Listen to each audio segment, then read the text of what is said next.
Vamos começar o nosso segundo tópico da disciplina Desenvolvimento de Projetos. O objetivo desse tópico é apresentar quais são os 5 processos que fazem parte do grupo de gerenciamento de projetos, além de apresentar as áreas do conhecimento e a teoria da restrição tripla. Primeiro, vamos entender o que é um processo. Um processo é um conjunto de ações e atividades interrelacionadas que são executadas para atingir um objetivo.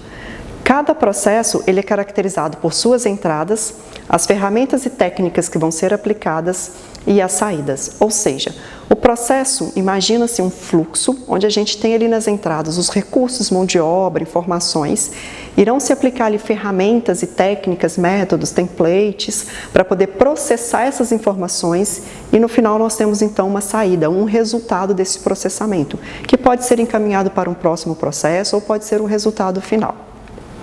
Para o gerenciamento de projetos, esses processos eles podem ser categorizados em 5 grupos de processos, chamado então simplesmente grupos de processos. Quais são esses 5 grupos dentro do gerenciamento de projetos? Iniciação, planejamento, execução, monitoramento e controle e encerramento. O que vem a ser um grupo de processos de iniciação? Nesse grupo de processos estão aqueles que são executados para definir um novo projeto ou uma nova fase. É quando tudo começa, toda a ideia transformada no papel, é colocada no papel, as informações, os requisitos, os objetivos, qual que é a estratégia a ser utilizada. Todas essas tarefas, essas ações, essas atividades são realizadas nos processos do grupo de iniciação. Dentro desse grupo de iniciação, uma das atividades mais importantes é exatamente o desenvolvimento do TAP. O que é o TAP? TAP. É o termo de abertura do projeto.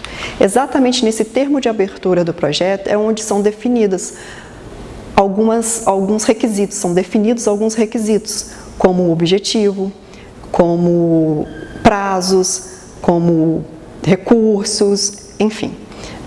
Todas as informações preliminares importantes para iniciar um projeto. Ótimo, depois de feitas essas primeiras atividades, esse primeiro processo, a gente tem um grupo de processos de planejamento. Como o próprio nome diz, a gente vai planejar. Então, são processos que irão definir o escopo do projeto, irão refinar o objetivo, irá definir uma linha de ação necessária para alcançar aquele resultado final esperado, além de planejar essencialmente as atividades, que é todo o escopo do projeto, planejar o tempo e planejar o dinheiro, o recurso. Depois de feito todo esse planejamento, vem o grupo de processos de execução. De novo, como o próprio nome diz, a gente vai executar tudo que foi planejado.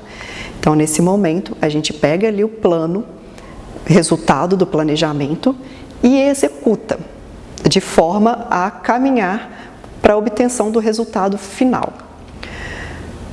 Paralelo ao grupo de processos de execução, a gente tem um grupo de processos de monitoramento e controle.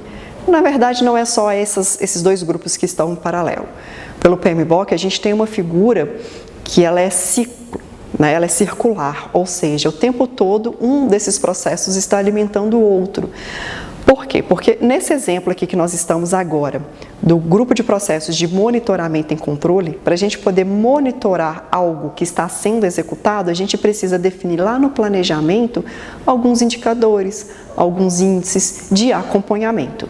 Então, nesse momento, a gente pega esses índices que foram definidos lá no planejamento, a gente vem para a etapa da execução e aí a gente faz esse controle, e aí a gente faz esse monitoramento.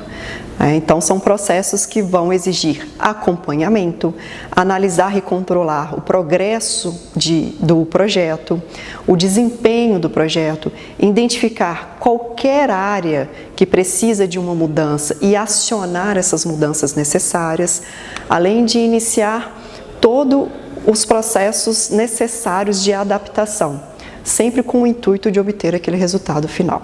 E o último grupo é o grupo de encerramento. Como o próprio nome diz, então aqui a gente vai encerrar o projeto. Ou seja, todas as atividades serão finalizadas. É importante nessa fase termos nessa fase, nesse grupo de processos, o termo de encerramento do projeto. Assim como lá no grupo de iniciação a gente tem o TAP, o termo de abertura do projeto, aqui a gente tem um termo de encerramento do projeto. Ou seja, novamente elaborado um documento onde a gente encerra esse projeto. É muito importante encerrar todos os projetos. Se algo começa e não é encerrado, não pode ser caracterizado como um projeto. Lembre-se lá da aula anterior, a gente precisa que um projeto tenha prazo, início, meio e fim. Então é importantíssimo esse encerramento.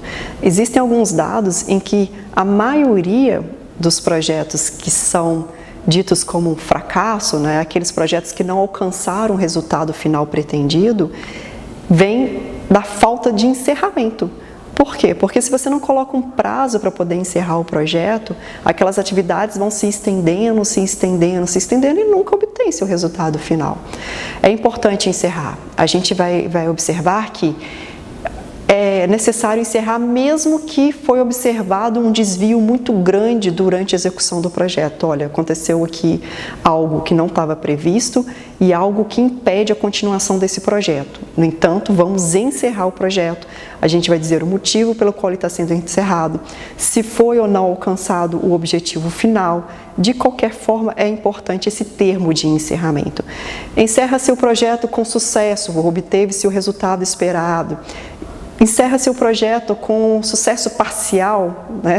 Se é que podemos dizer assim, de forma que o resultado foi alcançado, porém houve alguns desvios de tempo, algum recurso, enfim.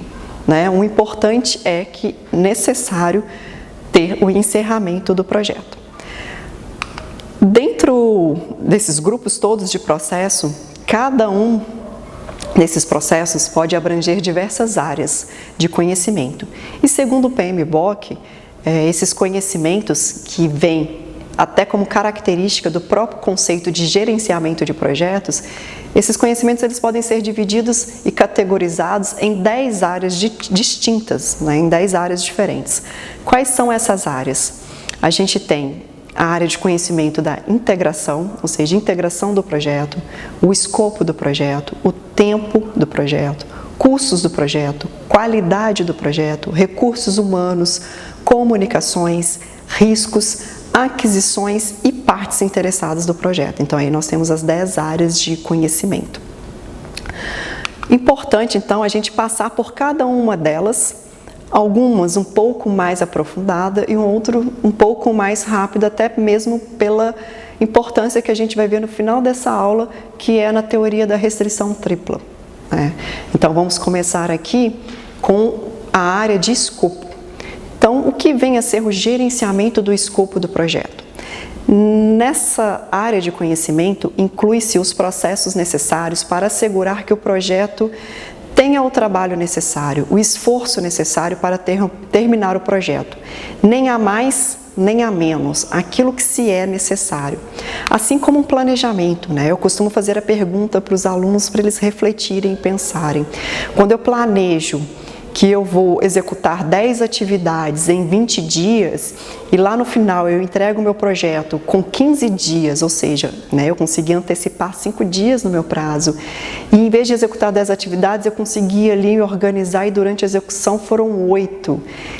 Esse projeto é considerado um projeto de sucesso porque eu consegui reduzir o tempo e consegui reduzir as atividades? É um momento de reflexão. Por quê? Porque quando a gente fala em planejar, a gente tem que planejar aquilo que é o mais acertado, é um alvo. A gente não quer necessariamente minimizar, maximizar, a gente quer otimizar. Então, se a gente planeja em 20 dias e executa em 10, pode ser que tenha sido um sucesso, pode ser, mas pode ser também que foi feito um mau planejamento, né? Um planejamento aí que não foi muito adequado. Então, tem que se ponderar quais foram esses fatores que levaram a adiantar o projeto, ou então a reduzir o custo, ou então a reduzir as atividades, enfim. Só voltando para o nosso escopo, por isso a importância de planejar o que realmente é necessário executar, nem a mais e nem a menos. Né? Se a gente executar a menos, a gente passa a apertar depois, se a gente executar a mais, a gente acaba fazendo menos e aí o planejamento pode dar errado. Né? Dentro dessa fase do escopo do projeto, é importante a gente diferenciar 2 tipos de escopo. Nós temos o escopo do produto e o escopo do projeto. O escopo do produto é onde que a gente define as características do resultado. Qual serviço eu estou entregando? Qual produto eu estou entregando? O escopo do projeto é aquele que caracteriza a condução do projeto, o desenvolvimento do projeto, como conduzir esse projeto para chegar naquelas características do resultado, que é o escopo do produto. Então, são coisas diferentes, escopo do produto e escopo do projeto. Nesse sentido, na área de gerenciamento do escopo, a gente tem como linha base a estrutura analítica do projeto, que é a EAP. É uma sigla muito comum utilizada no desenvolvimento de projetos, como vocês viram no e-book. E essa sigla nada mais traz do que essa subdivisão das tarefas, dessas atividades que foram planejadas. Vamos imaginar assim, também chamada de estrutura quebrada, né, porque essa subdivisão de tarefas, então podemos imaginar um sanduíche, né, um sanduíche a gente lá tem o pão, a salada, a carne, o queijo, o bacon. Quando a gente junta, nós temos o sanduíche, quando a gente abre, a gente tem ali o sanduíche todo quebrado em componentes. Então imagina que as nossas tarefas serão assim, né, a gente tem toda uma estrutura que é necessária para entregar um resultado final. Essa é a ideia de o que vem a ser uma estrutura analítica de projetos.